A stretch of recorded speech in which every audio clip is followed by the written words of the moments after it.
Sometimes, popularity can be a curse. Expectations can create insecurities, and insecurities can lead to compensation for problems that were never there. That was the fear of many going into Dark Souls 2, a direct sequel to a game considered to be one of the best of its generation.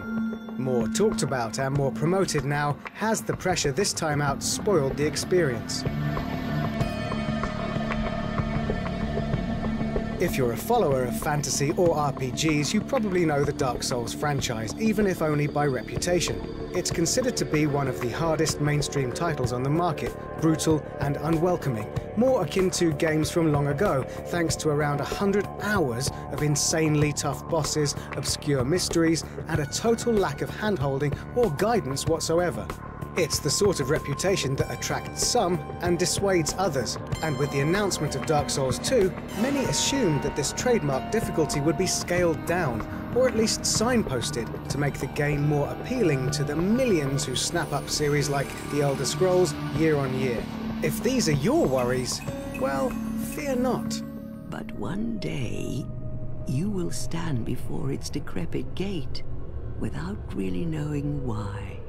Dark Souls 2 does change quite a bit from Dark Souls 1, and it is more accessible, but for all the right reasons. It's a refinement, not a reinvention, one that grows on us after each and every hour we sink into it. Surprisingly enough, Dark Souls 2 is harder than Dark Souls 1, mostly thanks to some new mechanics that disable the more common exploits. Once again, you assume the role of a human being in an epic land, unable to die, cursed to return to life over and over again. In Dark Souls 2, every time you're restored, you return weaker and more hollow. At first, this system feels downright cruel, but as with everything else in Dark Souls 2, it's well thought out, intelligent, tough love. It changes how you approach the two central elements of the game, combat and exploration.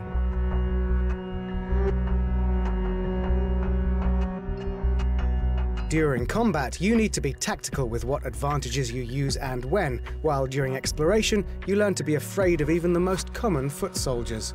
You'd not quite describe it as survival horror, but it's not far off, especially as death also strips you of your souls, which act as currency for leveling and items, unless you can make it back to the spot where you died. Combat feels blunt and slow, but also very deliberate. With both your offensive and defensive abilities tied to the same short meter of stamina, you need to work in and out, making your move, then waiting, then moving again. It's tricky at first, but once you get in the zone, it's much like more traditional turn-based RPGs, only reflex-based and happening all around you all at once. As your character grows and develops, the flexibility of the leveling system comes into play, and that's where combat becomes deep. Do you prefer to play as a slow, damage-absorbing tank, or as a swift, ghost-like ninja that never needs to block because they can never be hit?